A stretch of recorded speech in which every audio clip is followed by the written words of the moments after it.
Hello, everybody. Welcome to episode 2 of Swan Song Stories.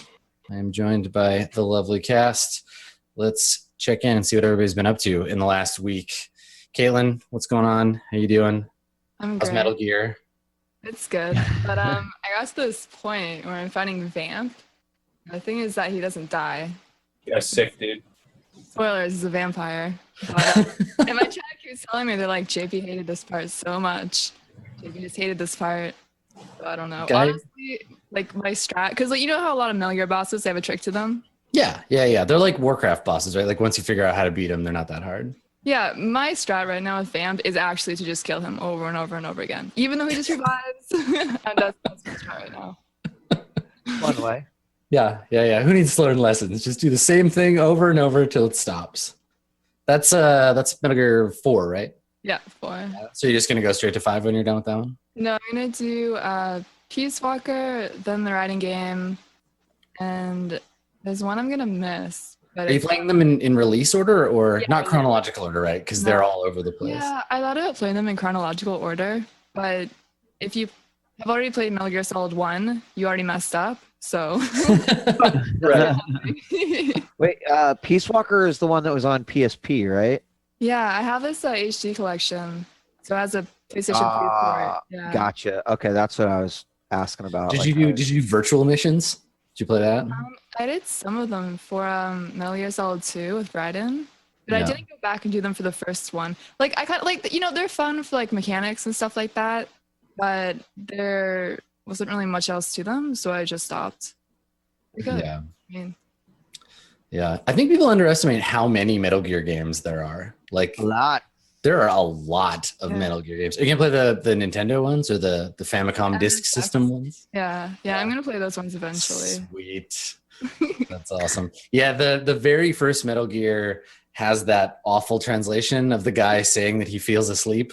That's all I ever Yeah. remember from that and punching the dog. Just You know? dog punching. Wow. That Yeah. was also published by Ultra, which That's like right. it was like eventually came to be Konami, but yeah. It's like I always loved about those old games, and Ultra specifically, Nintendo games. You can really tell what company made them by the soundtrack. Like if you listen to Metal Gear and then you listen to like the Teenage Mutant Ninja Turtles game for the Nintendo, the soundtracks, like you can tell they're by the same. Yeah. Yeah, so good. So I Yeah. haven't played that game since I was like 5 years old. The ah. Teenage Mutant Ninja Turtles one, I forgot that existed. It's really hard, like unreasonably hard. Yeah, that was But that. Adam, it's hard in the same way, like you said, that once you figure it out, right? Like I remember doing the after figuring out the water, the sewers, right? The bombs, which is like one of the hardest part. That seaweed fucks you up, right? I remember doing this sewer jump like so many times and just like couldn't and it was as simple as that the game actually had a mechanic where the longer you held down the button, the longer your turtle jumped. And so you had to like give it the lightest little tap to make him do this perfect jump so that he wouldn't hit his head on this thing and die. And then you figured it out and you're just like, fuck my life. I wasted, like, they don't have the internet yet, so I can't just look this up and figure out. Hey, you could always call the Nintendo helpline. I And those could cool have, but dudes, fuck those that, cool man. dudes No, would have no. helped you out. What was the Nintendo magazine? I used to subscribe to that. Nintendo Power. Nintendo Yeah, Power, Nintendo yeah. Power. I subscribed to that as a kid too. Everyone did, or a news somebody that did at least. Yeah. Nintendo Power, yeah. Nintendo Hotline, this is Billy. You know what? I called the Nintendo hotline once Oh. as a kid. I was stuck in Link's Awakening, and it was during there's this little like bullshit like fetch quest in that game, and I couldn't figure out who to talk to, and I called the Nintendo hotline, and I was so nervous because I was like a kid, and I was like, oh my god, they're gonna think I'm a noob. I'm gonna call the Nintendo hotline. It was awesome. It felt really Oh, good. Well, don't worry, little Adam. I can help you out with that. No problem. And by the way, Link's Awakening, pretty totally rad game, isn't it? It is. They were- Well, it's cool. All you do is go get this blue gem over from this hut, and then hold on, let me take it over to Martha right over there. But don't hit those chickens. You know that could be bad, right? I know what I'm talking about. Thanks, I man. feel I feel like if you wanted to work at the Nintendo Power Hotline, you did have to have a certain gnarliness rating. Like if you weren't gnarly enough, you'd get fired. They had gnarliness seminars to improve their in-your-facedness. Yeah. I Well, learned about thankfully, so many of those levels. words. 41. Exactly. well, thankfully you're free from that suffering, Kaitlyn. You can just look it up on the internet, or hey, have chat tell you where to go or what to do. Okay, so I don't do that. I have not looked up anything in Metal Gear Solid, and I actually spent a day and a half. It might have been 2 days and a half. In Metal Gear Solid 2, you have to shoot out all these bombs on this one bridge, like connecting two areas. Yeah, right. And one of the bombs is kind of like under an alcove or something like that. Like you have to like peer over and around to get to it. But I was playing with an Xbox 360 controller, and I was playing the Metal Gear Solid 2 PC version, and I didn't have a PlayStation controller, and it doesn't map properly, so you're missing a control. You actually like, it's not there. So to lean over enough, you couldn't see it. So I am not kidding. I spent 9 hours doing the exact same stuff over and over and over again. And then finally, I started looking at the controls, and I pushed something on the keyboard to map it that way, you know? I don't know to respect you or be afraid of you. Right. Like I will find a way. Test of willpower, Geoff, is it not? I mean, I give pretty away sure that my fist would have been through the desk at that, right? Like 9 hours. Yeah. I played a couple of these older games, and stuff like that would happen. And I remember back as a kid where you have infinite, like you don't care. You're just like sitting there, wow, this is really tough. Yeah. Wow, I've done the same thing 3 years in a row. I don't really care. This is fine. But as an adult, I give it 3. I'm like, fuck. Okay, I won't break anything because I know how much it costs, but holy shit, Google, instantly. Fuck off. I always felt like that's a funny thing about when you said you know how much it costs as an adult. Like when you're a kid and you spill water on your keyboard, you're like, oh my god, this must have cost $6,000. What have I done? Yeah. But as an adult, you're like, fuck it, it's $40. Go down to the Best Buy. You don't have these mechanical keyboards, Adam. Yeah. You gotta go on this level. $120 for a tournament edition. Let's be real. Yeah, that's true. As kids, we just had the beige PC keyboard. It's fair. That's fair. Sometimes too the difficulty of older games, which was funny, was that they did make you work harder in older games. I think that's absolutely just 100% true. Game design wise, they were tougher back then, and I know that sounds like rose-tinted glasses, but I think it's true. I think gamers now just don't want to struggle as much. And then there's Dark Souls, of course, which kind of challenges that. But it's the games that just have part of the challenge just being bad mechanics. Like I was playing Star Wars Jedi Knight Academy, and part of that is it's not a platform game, but sometimes they're just kind of platform up there, and it's a few kind of tricky jumps. Well, the jumps are tricky because when you jump, you slide a little bit. For no reason at all. There's no ice. It's just the game mechanics. It's just you fucking jump and slide a little bit. And a couple times they had me walking around this tube along a ledge. And if you deviate at all, you just flat out fall off. And it's just it's unnecessary how stupid that is too. Because if you hit a deviation in the wall, you just slide off. You just go, you just melt. And I'm like, what in the fuck? So you have to jump and angle, angle jump where you literally jump up and then shift air control off over the side, which doesn't make any sense either. But that's how you get around it. And it's not like I found a loophole. That's literally what they wanted you to do. They're like, well, these mechanics are shitty. Let's play with that a little bit. It's like, come on, just figure it out. Yeah, do it. Yeah. So Well, I'm looking forward to the point, Kaitlyn, where you get to go back and play these old bullshit Nintendo games and suffer through some of that. No, I was playing the Lion King game for Super Nintendo, and that one's so hard. And so I used to actually I didn't know about speedrunning when I was 7 years old, because I think back then it was just dad's playing that Donkey Kong game or something. I don't know. It's arcade game speedrunning. But I used to speedrun that game when I was a kid, and it's just what Geoff said. It's just it's not even hard. It's not it is mechanically hard, but it's mostly just a bunch of bullshit. It's just so time consuming, and it's so forgiving with the lives, it's, I don't know. Yeah, there was a much higher degree of horseshit in earlier game design. It was a big part of how to make a game last any amount of time. Just fill in some horseshit there and it'll be fine. I think I've told the story before, but one of my biggest ones, and this is right in the middle of that youth video game tenacity was Turok. I think it was 1 for the N64. There's just a part towards the end, which that game is just bullshit, by the way. But there's just a part towards the end where there's this big, gigantic room, platform, like island thingies floating in black space. If you fall off, you did die. To get across it. But it was literally like you look forward and there's these platforms, but for all of them, 3/4 of the way across, they all have an impossible jump. That's because, oh wow, Turok, you've done it again. An invisible ledge is along the side of the level, and you're supposed to walk alongside to go through that. I mean, dude, even Dark Soul, right, has some shit like that where. Does it really? I mean, like there's a couple things that sort of blew my mind because like there's enough hints right in the game where a little guy can put down its fucking thing that says like hidden bridge ahead or some other cryptic fucking way of saying it. And I happened, Geoff, one time to see a video where a guy who dealt with hidden bridges would pull out something he could shoot, and you could actually embed projectiles into these hidden bridges, which I thought was fucking clever. But I mean, I was sitting there the first time I ran into one of these bridges that was pertinent to and crucial to the quest I was on, to completing the game. I was like, what would this have been like when you couldn't have this information at your fingertips, or someone in chat going like, "Oh, hey, but I mean, like, this is what you do." Even then, like, there's a few things where it's like, if you are just that guy or gal who plays in absolute seclusion, and I don't Marcus, know. I'll tell you what happened. That's my story. I literally, I did it for, I don't know. It's not Kaitlyn's 9-hour story because that's weird shit. Oh, it's so stupid. Someday.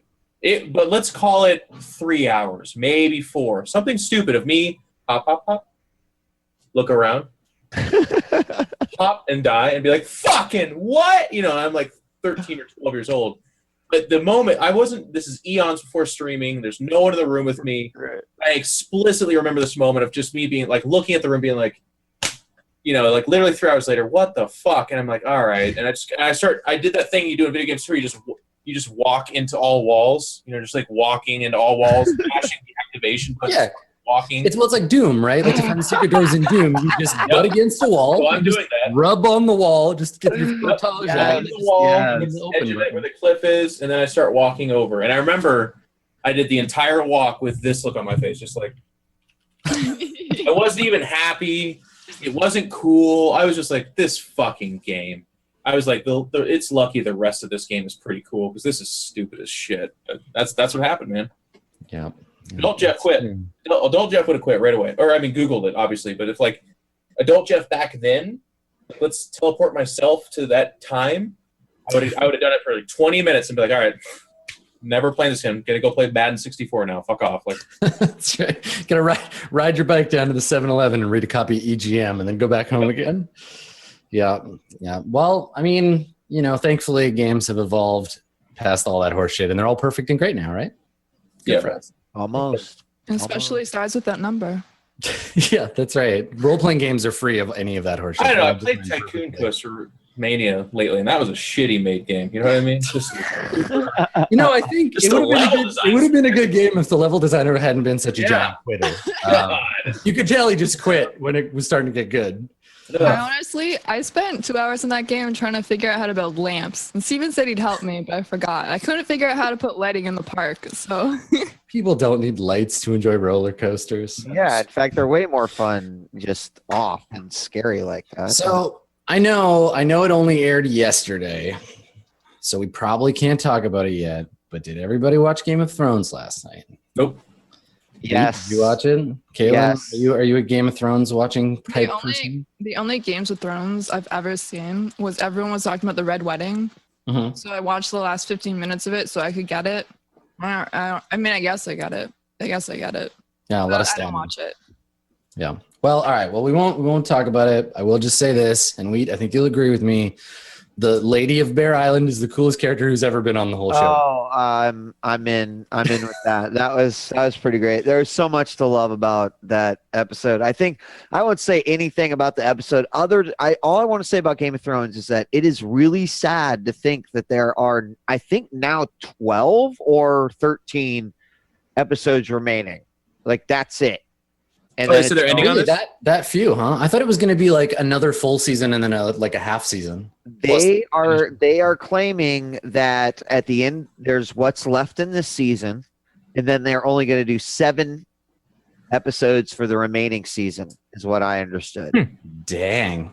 Wow. Yeah. Good for them. Which That's actually a lost art. There's so many shows that start off good and then get to absolute shit. And then they're like, oh, we're done. I'm glad. at the same time, I have to consider, when I sit down and watch Breaking Bad, I'm like watching a journey, right? And each piece has sort of a reason for that. But, I would question if Game of Thrones ends in 13 episodes based off of what they're doing. Like, I don't know. Like, I feel like the pacing of the show so far, that I expected it to just go longer. But maybe it's just, I don't know anything about the books. I don't know. But like, there's some stuff happening now where I'm just like, wait, was it all bullshit? That like, what are we? I don't know what the fuck they're gonna do. But 13 episodes in a movie, Marcus. Probably 3 movies. That's what they're going to fucking do. A Game of Thrones movie would be so bad. It'd be so bad. You're so wrong.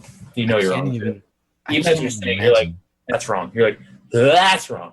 I just can't like Wade says, the pacing, right? Like I can't imagine trying to jam a bunch of shit in 2 hours.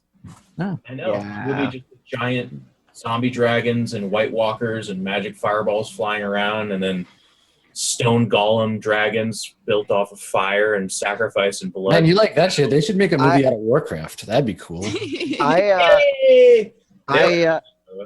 I loved Game of Thrones and I did love Preacher, but I have to say that my hats off goes to Outcast. God This damn week. it.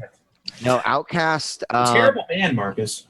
Outcast is incredible, and Outcast is also an amazing. What the fuck is Outcast? What is Okay, it? so If you Outcast. I saw you tweet about this. All Marcus, right, check so- out Bone Thugs and Harmony, dude. They're really good stuff too. Shut up! Because that's what I thought. I was like, I'm pretty sure I it's have spelled something with a to K. tell you that you are gonna fucking laugh at so bad. So I have Comcast, and I went to the DVR to just find it on the DVR, and I'm like, we have this remote that lets me talk into it. Awesome.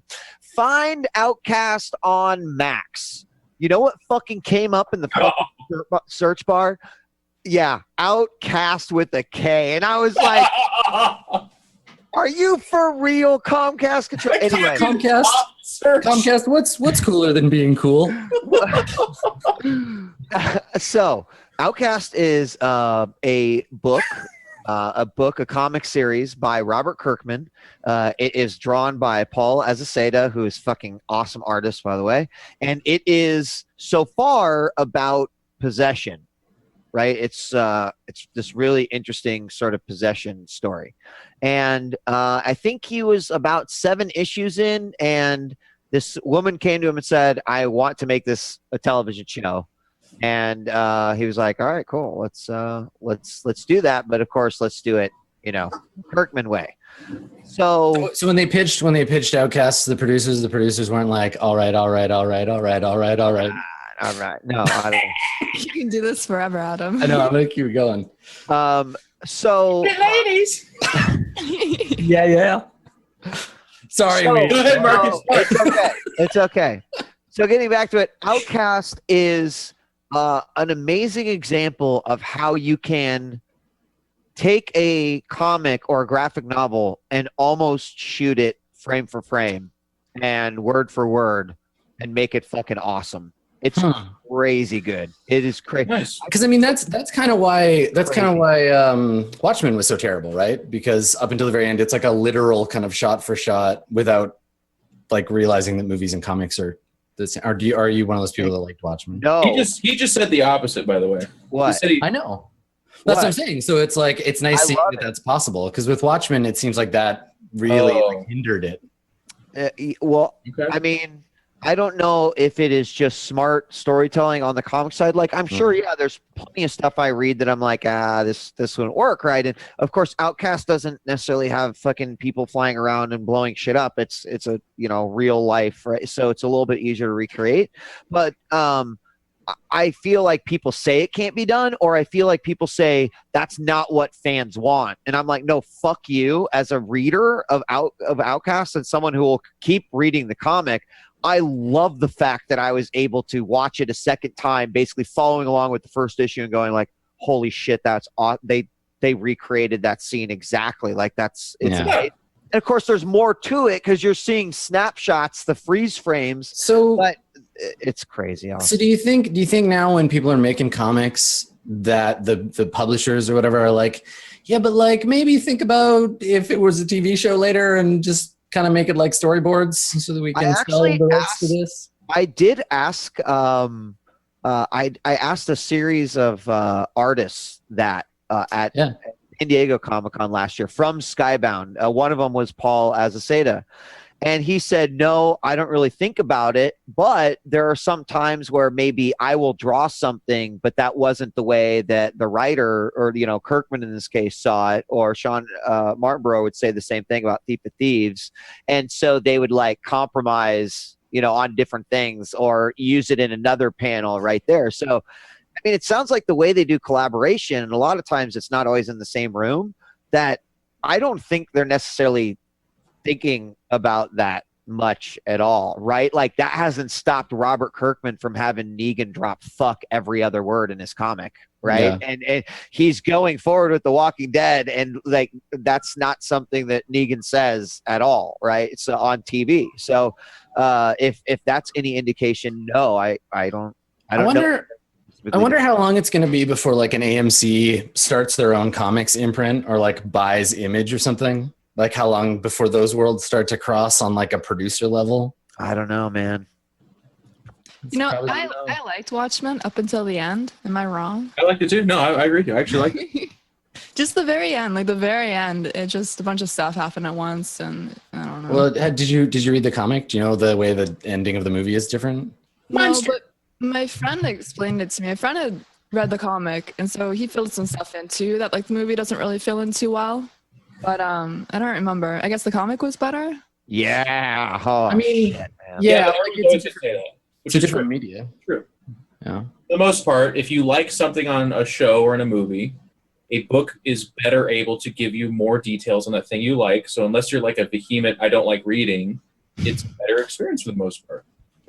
Yeah. I mean, like I watched Akira before I read the comic, and like I like the movie way more for having read the comic. There's just a lot more stuff.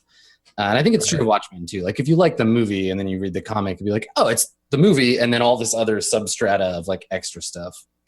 That was my only, and I've let it go a long time ago, but just to bring it up yet again, I'm that guy that read Song of Ice and Fire when it literally first came out and reread it over and over again and waited 7 years for Feast for Crows, and I'm now waiting like 20 years or whatever it is for Winds of Winter or whatever it's called. It doesn't even fucking matter at this point. But when the show came out, it was this mega big success and everyone was really liking it. There was I experienced that hipster feeling. It wasn't like a pride of I'm better and I know better than all of you, but literally a regret for people not experiencing the Eddard Stark, first experience where like the main character a third through the book dies. Like no book had done that for the most part that I had read. Obviously main characters had died, but not like that. Not that early, not that ingloriously, not that just fucking straight up. It's not an epic battle. He just gets arrested and then they fucking cut his head off. Like that's just and then the Red Wedding in the book, like all the epic stuff that we all now know about for the most part because of the show. I sound like that old guy that I used to laugh at as a kid, but it's true. Like I read those moments and I remember going back and be like, well, that's wrong. That's not how it. And read it and be like, Jesus Christ, yes, it is. Losing my breath reading something like those experiences are so incredible and so much more detailed and so many different like angles building into those things than a show ever could. So when everyone was watching the show and experiencing that, I had this regret of like, oh fuck, you were robbed. You were robbed of experiencing that in the multi-dimensional way But again, and I am at peace with this, and it's fine. There are a lot of people who are like, I would never read books. I hate them. So in that way, they experienced it, and that's cool. And then there's a lot of other people like, I went back and read the books, and it's like, okay, you're going to get it a little bit, but you were robbed. You were robbed of that moment. Those moments, excuse me. My friends were into those books before the TV show came out. And I remember trying to read one, but honestly, like the text was so small, it strained my eyes. They're very, very long books with a lot of like over describing of things. But yeah, I mean, I think like to your point, Geoff, I think that the thing that it did, and people forget how old Song of Ice and Fire is. Like the first book came out in 1997. Yeah, something like that. And yeah, Martin pretty much invented the like bummer fantasy of like, oh yeah, that character you love, dead. Yeah. Well, and speaking of characters you love dying, how about some Swan Song? No. Yeah. Everybody get on that segue. Let's go. All right. So at the end of the last episode, I mean, it won't be scaring because like it's like in the canon. So I Feed the fire. just like I just picture those people in movie theaters in the Captain America Civil War where they're like, what's the point? No, he doesn't die. He's not going to kill Iron Man. And then behind's like, hey, shut the fuck up. And he's like, it's stupid. Like, stop it, young man. Knock it off. Stop being that person. Just stop. Just stop. Can I give the one guy credit who's like, maybe Miss Sicarian does die and another guy is actually Mr. Sicarian, and like goes into this elaborate twist, and I'm like, I mean, yeah, we could fucked with time in the last one. Steven had a weird sexual experience, I'm pretty sure, with himself from a different dimension in that. Like anything's fucking possible. Yeah, I mean, that's the thing, right? We could very easily get to the end of the story. Mr. Sicarian dies, and some other guy It's Titan as Sicarian, and he kills. Yeah, like it's like Mad Men, right? Where he's just like, one of the grunts is like, oh, Mr. Sicarian died. I must become Mr. Sicarian, right? And then that's We find out there is no Mr. Sicarian. It's just a name. It's the name of like a warrior clan or something, dude. See, we could do all kinds of shit. So don't plot armor me. So the last time we saw our intrepid drug-addled goons, you were camped out. It's nighttime. You're in a kind of like bombed-out mini mall, and there was a drone, like a search drone, that had just scanned you and then gotten blown up. And so there was this, this fear of like, reinforcements on the way, which is very much the case. But you do have some time to set up or find cover or whatever. So let's talk about what happens in the immediate recurrence after that. So once you blow up the drone, where does everybody go? What do you do? I instruct soon-to-be Miss Fate to take the machine gun onto the roof for optimal covering fire. Okay, so you want her to set up on the roof someplace? Yeah.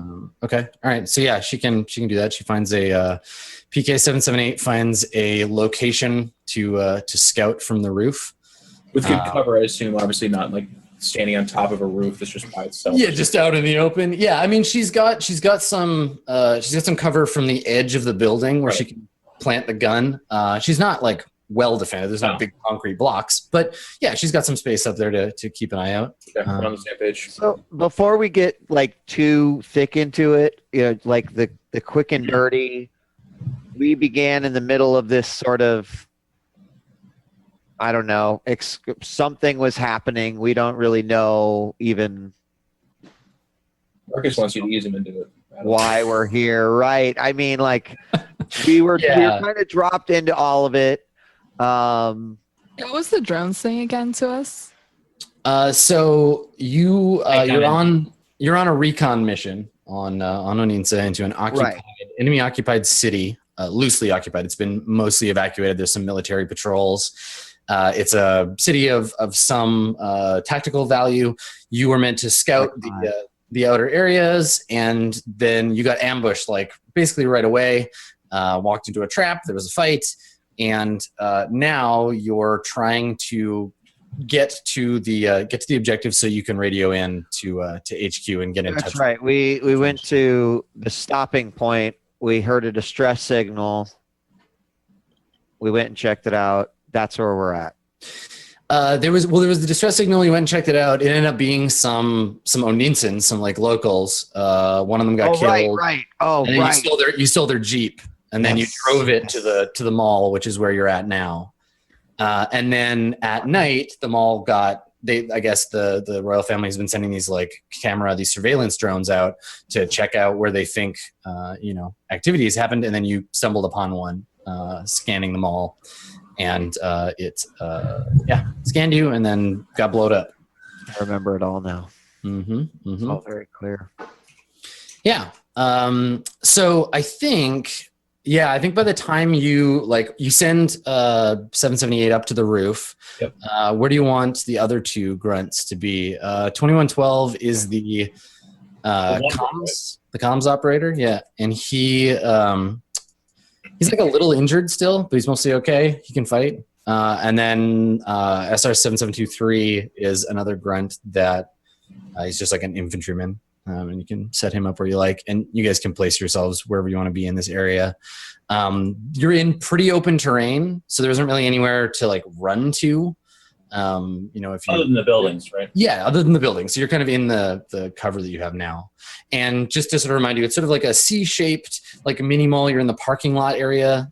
There are stairs that lead up to the second level of stores, and there's a So we're actually still up on the second level, right? I mean, you have enough time to sort of place yourselves wherever you like. If anybody wants to make a tactics roll to kind of get an idea of the situation, I'll do it. All that stuff. I have tactics. I have a 1 in it. Okay, cool. Yeah, let's get that roll going. Whoop. What is this? Oh, there we go. Roll a 10. Nice. Okay. Yeah. I direct her onto the roof, and then I'd like the other two grunts to kind of space themselves out and, bash out windows and take cover from the window, by the window, but shoot out the window in the direction that they're probably coming from. Yeah. So up on the second floor, she's up on the roof, and then you want them just in the stores looking out into the distance. Okay.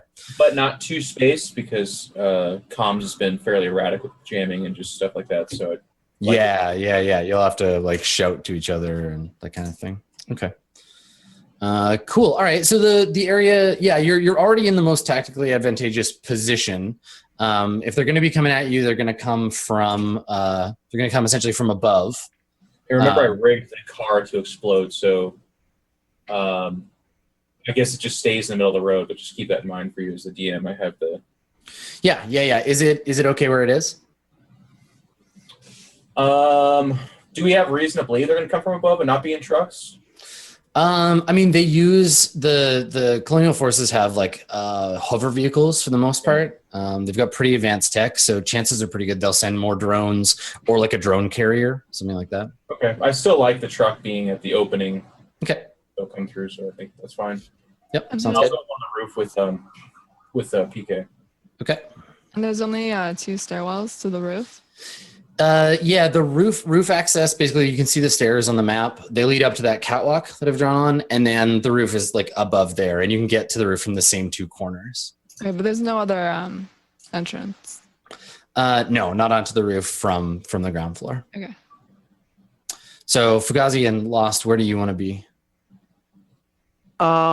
So I probably want to be. Are we going to leave the Jeep there? Yeah, it sounds like that's where you want it to be. It's more or less. Unless you want to tell me a reason otherwise, I'm just leaving it there because I'm the one. So is anyone going to be down on the first floor? Yeah, the 2 grunts are.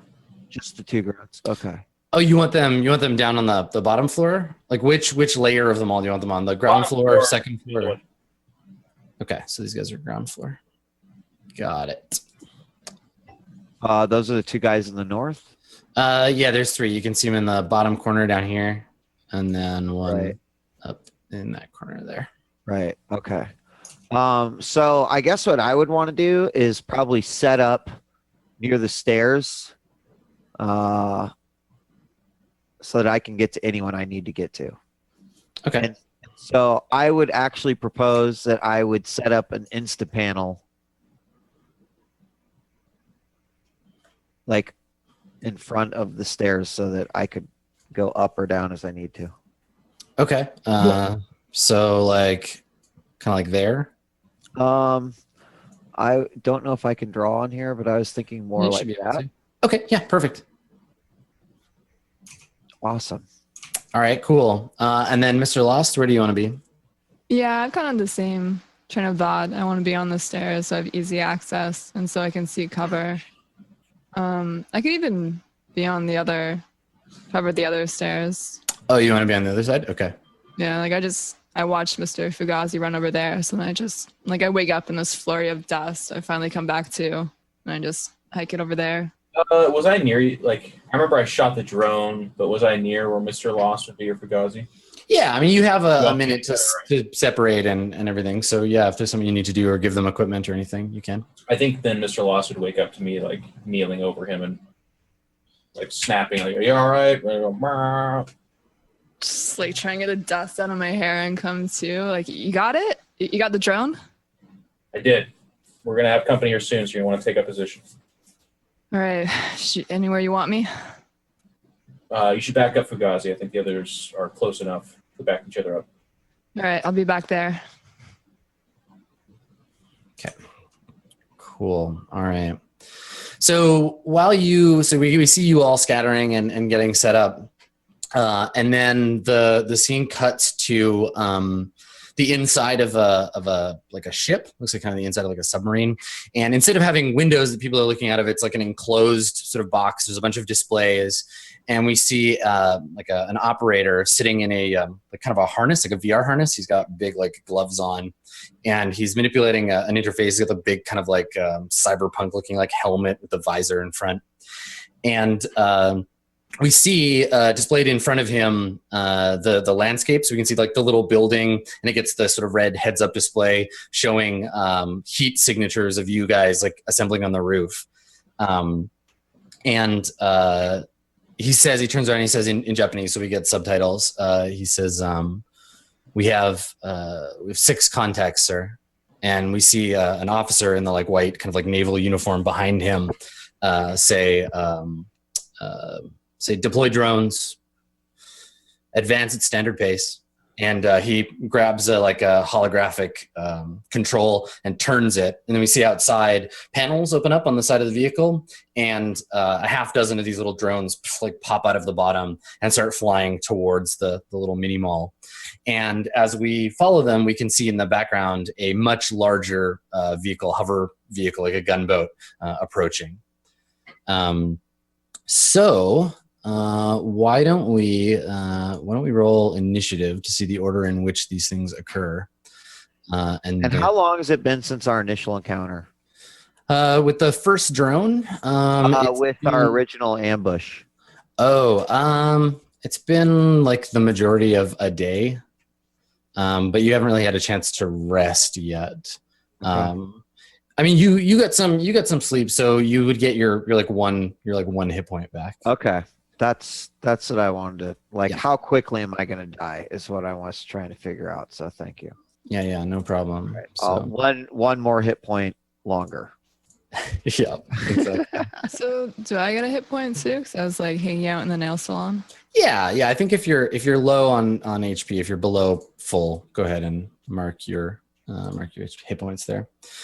Cool. All right. So the drones are going to be approaching from the north. They're kind of off screen right now. And then some amount of turns after they arrive, the gunboat will show up because it's going a little slower. So let's roll initiative, and then we'll see what y'all are doing. Okay. Roll initiative. Okay. Yeah, please. It's a D8, right? Yep. Plus your dex bonus if you have one, or any other. I got a 7. Okay, Mr. Loss, you 8 there. So PK's got a 6. 2112 has an 8. Fugazi, you got a 5. Sicarian, what did you get? Sorry, you got a 7. Okay. And Wait, 77. Did you add the 5, or did that actually work? Selecting the token and Yeah, hitting. selecting the token, hitting the initiative button, it did it for you. I Sweet. tried that too, and I was like, wow, damn. Yeah, it just auto did it for you. Okay. And then the drones have an 8, but they're still quite a ways off. They're still probably like several hundred meters away. Jesus fucking. All right. So the Koa drones, they approach. So you can see them, I think, just barely, like these little dots of light against the darkening sky. They're lit from behind. The only real light is like the moon of the planet, the stars, and then the kind of glow of the city, because there's still like several buildings that have power in the city. So you just see for a second like the jolt of them coming out of the darker silhouette of the ship, and they start to move towards you. So they're going to spend their turn approaching. So Mr. Lost, what do you want to do? So I can take fire on the drones from here. Yeah, they're gonna be at this point probably at the max of your range. So let's see. Sniper rifle. Oh, you have yours is a hybrid sniper laser rifle. So yeah, 500 meters out. Yeah, they're at long range. So you're gonna be at a -2 penalty to hit them from this distance. But you can if you want. I mean, they're the same distance as the... Or she could aim and just not miss at all in the next turn, right? You know what I'm saying, Adam? You know what I'm saying? Yeah, I mean the sniper rifle thing. If you want to use that, it's the same. You still hit it. You still have to make the same roll as an attack. Okay, so I just aim this turn? No, you can attack this turn if you want. You don't have to spend a turn aiming. What we're saying is, can she aim and just not miss because she's a sniper? No, snipers still have to roll the dice. You were saying if we put her in a position where she aims, you don't. I don't think so. Yeah, did you? You said that. No, it's if you hit. Oh, that was an unexpected in target. Like I just let you just hit her because she wasn't moving or doing anything. These things are avoiding getting shot. They're definitely defensive. There we go. Yeah. Cool. Okay, so do you want to try and take a shot? Yeah, I mean, because they're aircrafts, they're further out than them, right? The drones are the closest. Yeah. Yeah, I mean, yeah, I guess I'll just take a shot. So I just like wipe off my sniper rifle and the scope and everything on my tank top, and then I line it up. Okay. So yeah, you look down through your barrel or through the scope, and we see, just these tiny. They're like maybe like medicine ball size little drones with gun turrets and like cameras on the front. And you try to get one in your sights, and they move pretty quick, and they're not flying just straight forward. They like drop and raise and kind of like move around, so they're hard to follow. But you can take a shot at one. So is there AC? So their armor class is 6. They're not well armored, but they are at a distance. So you're at a -2 to hit them. Damn. All right. Don't care. Holy shit. So even with the -2, you hit the thing. 19. Nice. Cool. Okay. So yeah, you hit one for 3 damage. You hit the nearest one, and it needs to make a physical save or blow up. So these things have a physical save of 12.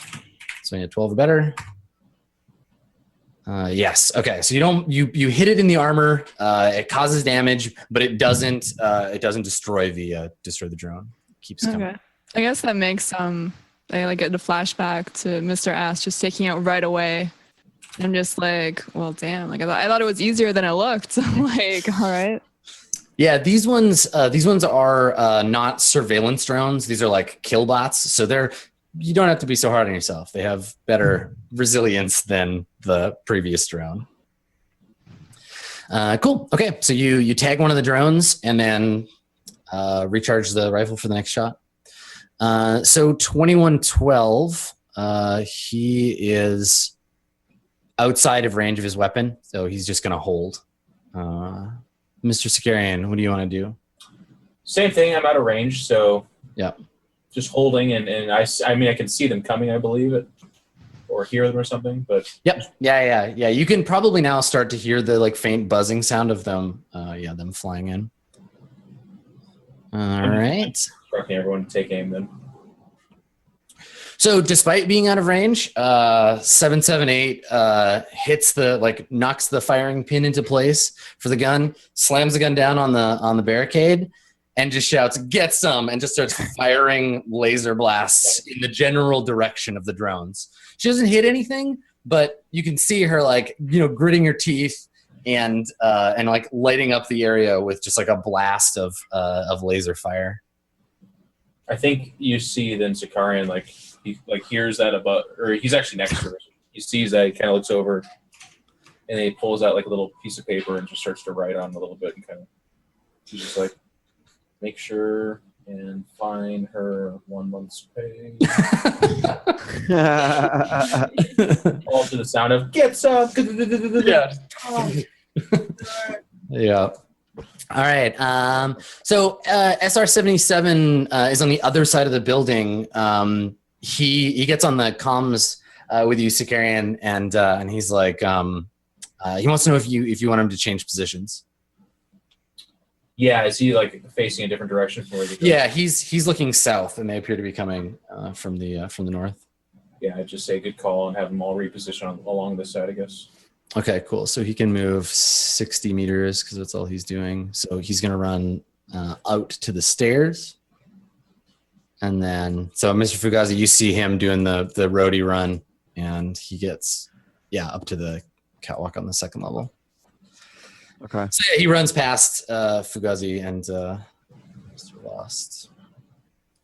All right. Just for fun, I like track him with my sniper rifle as he's going by. Hi, buddy. Yeah. Yeah, you lead him. All right. Yeah. Cool. Okay. So top of the order, the Koa drones, they continue their advance. They're now 200 meters away for the sake of telling where shit is. So at the beginning of the next turn, they'll be like on top of you, basically. So, Mr. Lost, you want to take another shot up at them? Wait, did I not get a turn? Oh yeah, sorry, Fugazi. What did you want to do? I guess I think I skipped you. I think I skipped you because they're so far out of range. But yeah, you can do other stuff. No, I'm fine. Okay. I choose to pass. Okay. But I wanted to be able to pass myself. Excellent. I thought maybe I'd move the panel, but I decided against it. Okay. What's the panel do again? It's this cool fucking panel. It's like a little kind of thin block, and then you use a power cell on it, and you can expand it and shape it however you want. And then after 5 minutes, it sets, and then it has 12 hit points. Damn. Yeah. Yeah, it's an instant panel, or as we call it in the service, the Fugazi device. Right.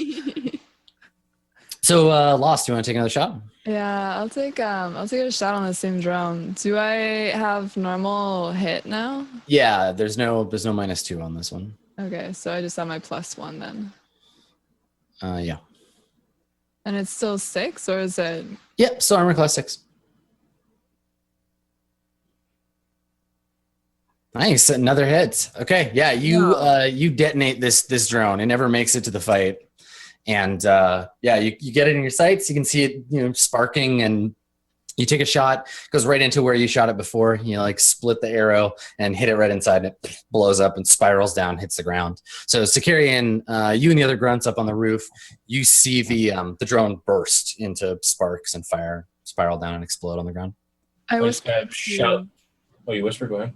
Oh, yeah. Well, I'm just whispering to my gun. I whispered to my gun. Good job, Emilio. Oh, wow. Emilio? Yeah. There was a gun in this named Emily at one point, so. All right. So 2112 is going to take a shot. He's at long range for his weapon, so he's only got a +6 for the total. +7. So he's going to take a shot with his rifle. And he hits for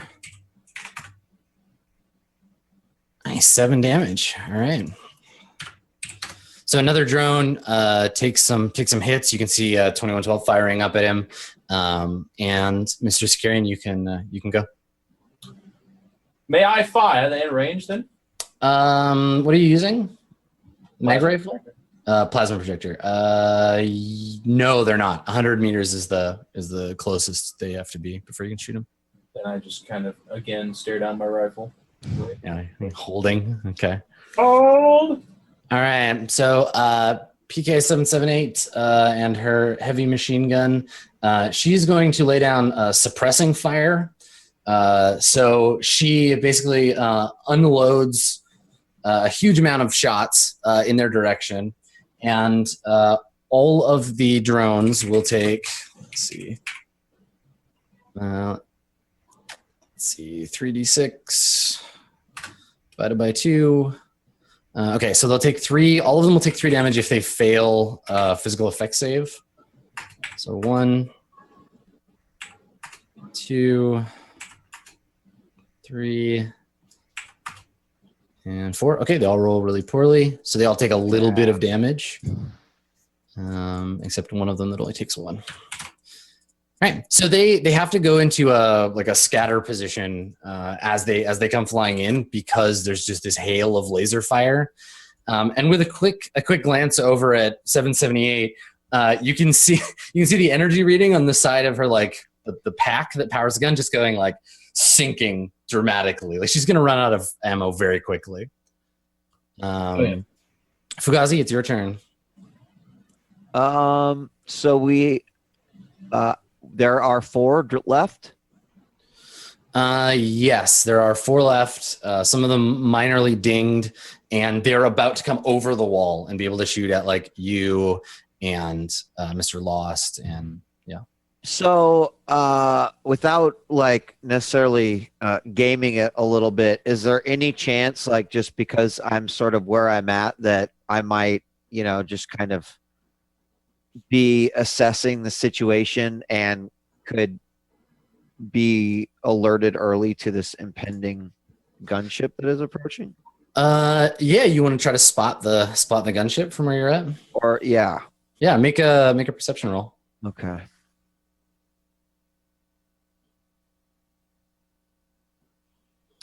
Okay. Yeah, no, it's too dark, and you don't have like night vision equipment to be able to pick it out. Okay. Now you can still move if you want. Sure. I guess I would just more or less. No, actually, I'm totally fine where I'm at. I'm a field medic, and I'm needed when I'm needed. Okay. So. All right. So 7723 finishes his move, and he ends up on the roof. And Adam, you can't take down a gunship with a gun, can you? The only person that might be capable of hurting it is 778, because she's got a heavy weapon. Otherwise, not so much. Would I know if, I guess all the sides are armored and everything. Like, can you shoot through like a windshield in it, or? Yeah, so these ships, I don't know, you can make a tactics roll on your turn if you want to get more information about the kind plasma projector heavy weapon? No, a plasma projector is an energy weapon. Gunnery weapons are rocket launchers, rail guns, anti-vehicle lasers, heavy machine guns. Damn. Yeah. Thunder gun. No, thunder gun's an energy weapon. All right, so 7723 is done. At this point, the CPV Keikai, which is the gunship, it appears, but it's still not going to take a turn. It arrives this turn. So let's move it onto a layer you can see. There she is. Fucking Christ. So there's our gunship, and it approaches kind of from this direction. So it's coming in from up top. This gunship. Cool. Okay, so it'll do something on its next turn, but it's not doing anything right now. The drones, however, also arrive. So the drones approach. So because I was taking aim, don't I get a shot maybe? This is the top of the round. But what I mean is just waiting for them to get in the range. They're gonna just kind of exceed that. Like I was holding action. There's no mechanic. Yeah. Well, no, you can hold your action until the end of the round, but once the Keikai has gone, then the round resets. So you lose your action at the end of the round. Awesome. I know. There's no waiting for somebody to get in the range in this game. I got you. Yeah, not in that way if they're outside of a full turn. So I come up on someone, what I should do is wait 1 pixel outside of their range, let their turn end, and then. I mean, yes, I guess technically. All right, so the code drones. I can't tell when the transformation to Neil happened, but I'll tell you what. Oh, Jesus. It happened rather quickly. Yeah, the drone just like blasts you from space. That is complete. Yeah, let's actually here before we take an action, before the drones start to light up their guns. Let's take our first break here, and then we can do guns and big ships and all that business when we get back. Cool. So yeah, we'll take a short break and we'll come back with more Swan Song stories in just a little bit. Stick around.